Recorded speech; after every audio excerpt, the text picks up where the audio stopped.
नमस्कार मित्रों, स्वागत है आपका श्री तिरुपति ज्योतिष कार्यालय एवं वैदिक पूजा पाठ सॉल्यूशंस के चैनल पर। मित्रों, आज हम जानने वाले हैं काल सर्प पूजन के विधि के बारे में। मित्रों, आप पिछली वीडियो देख सकते हैं जिसमें हमने काल सर्प कैसे बनता है, कितने प्रकार के होते हैं, इसका शास्त्रीय प्रमाण क्या है, इस विषय पर वीडियो डाली थी। इस वीडियो में हमें जानना है काल सर्प शांति पूजन की जो विधि है वो विधि किस प्रकार से होनी चाहिए, इसमें कितनी प्रकार की विधियां हैं और कब कब ये विधि करनी चाहिए और कहां कहां पर करनी चाहिए, इस विषय पर हम इस प्रकार डालते हैं। तो सबसे पहले मित्रों, इसकी सबसे सिंपल और मध्यम विधि हम बताएं वो आज आपको हम सबसे पहले अच्छे से समझाते हैं। तो सबसे पहले इसमें गणपति पुण्याह वाचन, इस विधि को किया जाता है। गणपति पुण्याह वाचन, गणेश जी का पूजन होता है। गणेश जी के पूजन के बाद वरुण देवता का पूजन होता है और वरुण भगवान का पूजन होने के बाद पुण्याह वाचन के 5 आशीर्वाद ब्राह्मण के द्वारा हमें प्राप्त होते हैं, जिसमें पुण्याहम, कल्याणम, रिद्धिम, स्वस्ति और श्री, ये 5 आशीर्वाद मुख्य माने जाते हैं। इन्हीं आशीर्वादों के कारण हमारे जीवन में सुख समृद्धि, आयु, आरोग्य, ये सब चीज़ें होती हैं। और वरुण जल के मालिक हैं, इसके लिए उनके पूजन के द्वारा हमारे जीवन में ये सब चीज़ें प्राप्त होती हैं। मित्रों, गणेश जी का और वरुण का पूजन करने के बाद तुरंत ही हमें कुलदेवी का पूजन करना चाहिए। अब इसमें आप देखने जाएं तो षोडश मातृकाओं का पूजन बहुत आवश्यक बताया है।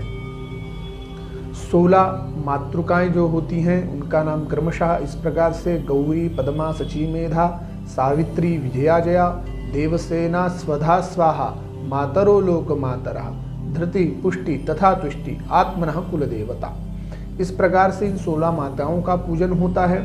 साथ ही साथ 7 जो मातृकाएं होती हैं जिन्हें हम सप्तघृत मातृका, जब नया घर लेते हैं तो घी की 7 धाराएं हम लगाते हैं या फिर पूजा आदि में गंध के द्वारा, सुपारियों के द्वारा बनाई जाती हैं, जो कि ब्राह्मण देवता पान के ऊपर बनाते हैं। तो वो है श्री, लक्ष्मी, धितिर्मेधा, स्वाहा, प्रज्ञा, सरस्वती। ये जो 7 मातृकाएं हैं इनके द्वारा ही हम पूजा की शुरुआत करते हैं। फिर हम नांदी श्राद्ध वाली विधि करते हैं। नांदी श्राद्ध की विधि पूरी होने के बाद आयुष्य मंत्र का जाप, पितरों का आशीर्वाद, पितरों के आशीर्वाद के बाद में हम तुरंत अपने लिए, स्वयं के लिए ब्राह्मणों से, सप्त ऋषियों से और सप्त चिरंजीवियों से, भगवान मार्कंडेय जी से, सभी से आशीर्वाद प्रदान करते हैं कि हमारा जो आयु है वो बहुत अच्छे से दीर्घायु हो, हम बहुत अच्छे से हमारा जीवन निर्वाह हो, ऐसी हम भगवान से प्रार्थना करते हैं। उस विधि को कहा जाता है आयुष्य मंत्र जाप। उसके बाद मित्रों, हम प्रधान देवता का पूजन करते हैं। प्रधान देवताओं में आपके नवनाग होते हैं। एक नागिन होती हैं जिनका नाम मनसा देवी होता है, जो कि नागों की भगिनी कहलाती हैं, यानी बहन कहलाती हैं।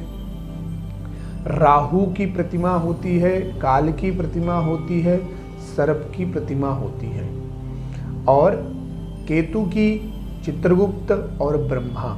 इस प्रकार से राहु और केतु, चित्रगुप्त, ब्रह्मा और काल और सर्प, इन सभी का मुख्यता से पूजन किया जाता है, जिसमें इनकी मूर्तियों को स्नान, इनके लिए चंदन, अक्षत, पुष्प, अभिषेक आदि सब करके, और जो भी हमारे पास वस्त्र है, आभूषण है, अलंकार है, वो उनको समर्पण किया जाता है और उन्हें प्रसन्न करने की वहाँ पे कोशिश की जाती है, और उन्हें नैवेद्य आदि दिखाकर और छोटी सी आरती हम कर लेते हैं। फिर आते हैं नवग्रह पूजन के ऊपर। नवग्रहों का पूजन बहुत आवश्यक होता है। नवग्रहों का पूजन होता है। नवग्रहों के पूजन में 44 देवताओं का पूजन टोटल होता है, जिसकी आप वीडियो नवग्रह मंडल, इस विषय पर हमने बनाई हुई वीडियो आज जाकर आप देख सकते हैं। तो नवग्रहों का पूजन, जिसमें सूर्य, सोम, भौम, बुध, गुरु, शुक्र, शनि, राहु, केतु, ये 9 देवता तो होते हैं, साथ में आदि देवता और प्रत्यादि देवता, ऐसे सब मिलाकर 44 देवताओं का हम पूजन करते हैं। और उसके बाद मित्रों रुद्र मंडल का पूजन, अर्थात भगवान शिव जी के, अगर शिव जी के मंडल को हम स्थापन नहीं करते हैं और उनकी पूजा नहीं करते तो हमारी पूजा ही व्यर्थ है।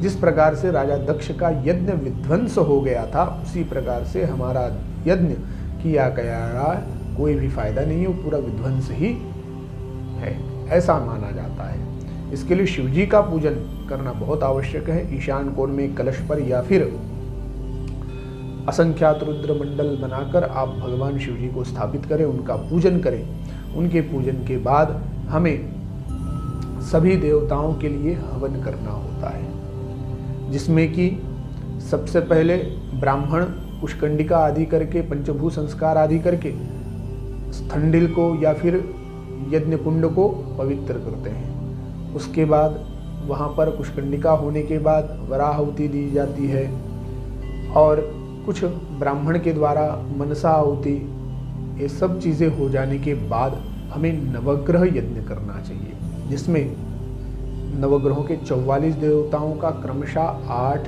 4 और 2-2 की आहुति के प्रमाण से पूरी आहुतियाँ देनी चाहिए।